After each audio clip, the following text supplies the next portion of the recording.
First of all మనం ఈ వీడియోలో అసలు డిజిటల్ మార్కెటింగ్ అంటే తెలుసుకుందాం. డిజిటల్ మార్కెటింగ్ అంటే మనం సేల్ చేసే ప్రొడక్ట్స్ కానీ మన బిజినెస్ లేదా ఏదైనా ఒక సర్వీసెస్ మనకుంటే అది మనం పీపుల్కి తెలియజేసే దాన్ని మనం మార్కెటింగ్ అని అంటాం. మనం దీన్ని ఇంటర్నెట్ ద్వారా చేస్తున్నాం కాబట్టి, అంటే దీన్ని మనం డిజిటల్ ప్రాసెస్లో చేస్తున్నాం కాబట్టి, సో దీన్ని మనం డిజిటల్ మార్కెటింగ్ అని అంటాం. ఈ డిజిటల్ మార్కెటింగ్ అన్నది ఎలా హెల్ప్ అవుతుంది అంటే మన బిజినెస్ లేదా ప్రొడక్ట్స్ని ప్రమోషన్ చేసుకోవడానికి చాలా ఈజీగా ఉంటుంది. ఈ డిజిటల్ మార్కెటింగ్ అనేది మనం ఎక్కడెక్కడ యూజ్ చేస్తామంటే వెబ్సైట్స్లో అండ్ సోషల్ మీడియా మార్కెటింగ్లో, ఈమెయిల్ మార్కెటింగ్లో, సెర్చ్ ఇంజిన్ చేసేటప్పుడు అండ్ పెయిడ్ యాడ్స్ అంటే యాడ్స్ మనం మనీ పెట్టి రన్ చేసేటప్పుడు ఈ డిజిటల్ మార్కెటింగ్ అనేది యూజ్ చేస్తాం. అండ్ ఇప్పుడు నెక్స్ట్ వచ్చేసరికి కేటగిరీ ఆఫ్ డిజిటల్ మార్కెటింగ్. ఈ డిజిటల్ మార్కెటింగ్లో ఏమేమి కేటగిరీస్ ఉంటాయో ఇప్పుడు మనం తెలుసుకుందాం. ఈ కేటగిరీస్లో ఫస్ట్ వచ్చేసరికి search engine optimisation. Search engine optimisation మనం SEO అని కూడా అనొచ్చు. ఈ SEO అనేది ఎలా హెల్ప్ అవుతుంది అంటే కీవర్డ్స్ మీద డిపెండ్ అయి ఉంటుంది. కీవర్డ్స్ అన్నది మనం ఎంత స్ట్రాంగ్ కీవర్డ్ ఇస్తే మన వెబ్సైట్కి గూగుల్లో అంత మంచి ర్యాంక్ ఉంటుంది. అలా ఉండడం వల్ల మన వెబ్సైట్కి హై ట్రాఫిక్ అన్నది వస్తుంది. అలా ట్రాఫిక్ రావడం వల్ల మన ప్రోడక్ట్ లేదా బిజినెస్ పీపుల్స్కి చాలా ఈజీగా తెలుస్తుంది. ఇందులో సెకండ్ది వచ్చేసరికి సెర్చ్ ఇంజిన్ మార్కెటింగ్. ఈ సెర్చ్ ఇంజిన్ మార్కెటింగ్ అన్నది మనం SEMగా అనొచ్చు. SEM అంటే సెర్చ్ ఇంజిన్ మార్కెటింగ్. ఇది మనకి ఎలా హెల్ప్ అవుతుంది అంటే మనం ఇందులో యాడ్స్ని రన్ చేస్తాం. ఈ యాడ్స్ అన్నది మనం పే చేసి రన్ చేయాలి. ఈ యాడ్స్ అన్నవి మనం గూగుల్ యాడ్స్లో లేదా పింగ్ యాడ్స్లో రన్ చేయొచ్చు. ఏదైతే సెర్చ్ ఇంజిన్స్ ఉంటాయో అందులో మనం పే చేసి ఈ యాడ్స్ అనేది రన్ చేయొచ్చు. ఇలా రన్ చేయడం వల్ల మన ప్రొడక్ట్స్ లేదా బిజినెస్ని ఎక్కువ ట్రాఫిక్ని తెచ్చుకోవచ్చు. డిజిటల్ మార్కెటింగ్లో థర్డ్ కేటగిరీ వచ్చేసరికి సోషల్ మీడియా మార్కెటింగ్. దీన్ని మనం SMM అని అనొచ్చు. ఈ SMM అన్నది ఎలా హెల్ప్ అవుతుంది అంటే మనం యూజ్ చేసే సోషల్ మీడియాలో like Facebook, Instagram, Twitter, LinkedIn ఇలాంటి సోషల్ మీడియాలో మనం పోస్ట్ చేయడం వల్ల ఎవరైతే సోషల్ మీడియాని యూజ్ చేస్తారో వాళ్ళకి మన పోస్ట్స్ అన్నది రీచ్ అవ్వి మన ప్రోడక్ట్ లేదా బిజినెస్ కోసం తెలుస్తుంది. ఇలా తెలియడం వల్ల వాళ్ళు మనల్ని కాంటాక్ట్ అవ్వడానికి ఈజీగా ఉంటుంది. ఈ డిజిటల్ మార్కెటింగ్లో ఫోర్త్ది వచ్చేసరికి కంటెంట్ మార్కెటింగ్. ఈ కంటెంట్ మార్కెటింగ్ అన్నది ఈ డిజిటల్ మార్కెటింగ్లో చాలా బాగా హెల్ప్ అవుతుంది.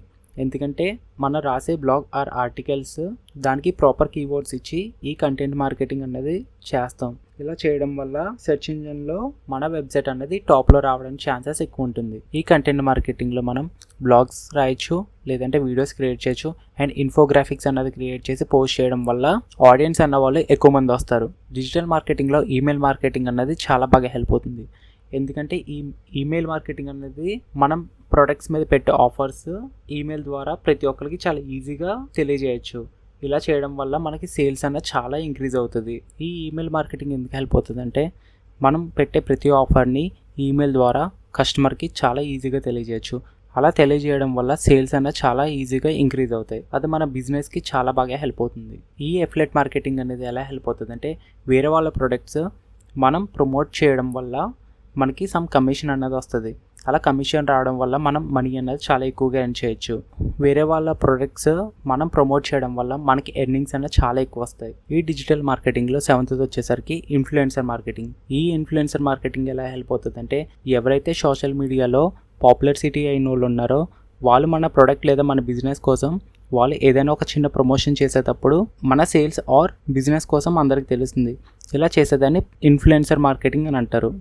ఎవరైతే ముందుగానే సోషల్ మీడియాలో ఇన్ఫ్లుయెన్సర్ అయి ఉంటారో వాళ్ళు మన ప్రొడక్ట్ లేదా బిజినెస్ కోసం చెప్పడం వల్ల మన బిజినెస్లో సేల్స్ అన్నది ఎక్కువగా వెళ్తాయి, లేదంటే మన బిజినెస్ కోసం అందరికీ తెలుస్తుంది. ఇలా తెలియడం వల్ల మనకి గ్రోత్ అన్నది ఎక్కువ ఉంటుంది. డిజిటల్ మార్కెటింగ్లో ఎయిత్ది వచ్చేసరికి పేపర్ క్లిక్. దీన్ని మనం PPC అని అంటాం. ఈ PPC అనేది ఎలా హెల్ప్ అవుతుంది అంటే మనం అడ్వర్టైజ్మెంట్ చేయడం వల్ల మన ప్రొడక్ట్ లేదా బిజినెస్ కోసం అందరికీ తెలుస్తుంది. ఇది మనం ఎక్కువగా ఎక్కడ హెల్ప్ అవుతుంది అంటే గూగుల్ యాడ్స్ లేదా ఫేస్బుక్ యాడ్స్లో హెల్ప్ అవుతుంది. ఇది మనం మనీ పెట్టి రన్ చేయాలి. ఇప్పుడు ఈ డిజిటల్ మార్కెటింగ్ వల్ల మనకి యూజెస్ ఏంటో చూద్దాం. ఫస్ట్ వచ్చేసరికి బ్రాండ్ అవేర్నెస్. ఈ బ్రాండ్ అవేర్నెస్ అన్నది ఈ డిజిటల్ మార్కెటింగ్ యూజ్ చేయడం వల్ల మన బ్రాండ్ అన్నది ఆన్లైన్లో ఎక్కువగా విజిబుల్ అవుతుంది. ఇలా అవ్వడం వల్ల మన బిజినెస్కి ఆడియన్స్ అన్న వాళ్ళు ఎక్కువ వస్తారు. Lead generation. మనం ఎప్పుడైతే యాడ్స్ అన్నవి రన్ చేస్తామో ఆ టైంలో మనకి క్లయింట్స్ ఇలాంటి వాళ్ళు ఎక్కువ మంది వచ్చే ఛాన్సెస్ ఉంటాయి. కస్టమర్ ఎంగేజ్మెంట్, ఎప్పుడైతే మనం యాడ్స్ ఇలాంటివన్నీ రన్ చేస్తామో ఆ టైంలో ప్రొడక్ట్స్ ఇలాంటివి సేల్స్ అవ్వడం వల్ల కస్టమర్స్ అనేది ఎక్కువ మంది వస్తారు మనకి.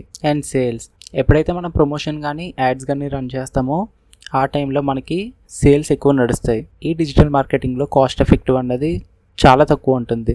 ట్రెడిషనల్ మార్కెటింగ్తో పోల్చుకుంటే డిజిటల్ మార్కెటింగ్లో ఎక్కువ మనీ ఇన్వెస్ట్మెంట్ చేయగలదు. ఇంక్రీజ్ సేల్స్, మనీ సేల్స్ అనేవి ఎక్కువగా అవుతూ ఉంటాయి. ఫ్రీలాన్సింగ్ అండ్ గ్రోత్, ఈ డిజిటల్ మార్కెటింగ్లో వన్ ఆఫ్ ద బెనిఫిట్ ఏముందా అంటే ఈ ఫ్రీలాన్సింగ్. ఇది మనం వర్క్ ఫ్రమ్ హోమ్ కింద కూడా చేసుకోవచ్చు అండ్ ఇది కెరియర్లో కూడా చాలా హెల్ప్ అవుతుంది. ఈ 2025లో డిజిటల్ మార్కెటింగ్ అన్నది నేర్చుకోవచ్చా? ఎస్, ఖచ్చితంగా నేర్చుకోవచ్చు. ఎందుకంటే ప్రజెంట్ ఉన్న జనరేషన్లో ప్రతి ఒక్కరి బిజినెస్ ఆన్లైన్లో పెట్టాలనుకుంటున్నారు. సో ప్రతి ఒక్కరికి కూడా ఈ డిజిటల్ మార్కెటింగ్ అన్నది చాలా హెల్ప్ అవుతుంది. అయితే మీరు ఏదైనా ఆన్లైన్లో కోర్సెస్ చేసుకోవచ్చు, లేదంటే కనుక మీకు దగ్గర ఉన్న సర్టిఫికేట్స్తో ఈ డిజిటల్ మార్కెటింగ్లో ముందుకెళ్ళచ్చు. ఫ్రీ రిసోర్సెస్, ఈ ఫ్రీ రిసోర్సెస్ అన్నది మీకు యూట్యూబ్ లేదంటే ఏదైనా బ్లాగ్స్ లేదా ఆర్టికల్స్ ఇలాంటివి చదివి మీరు ఈ డిజిటల్ మార్కెటింగ్ అన్నది చాలా ఈజీగా నేర్చుకోవచ్చు.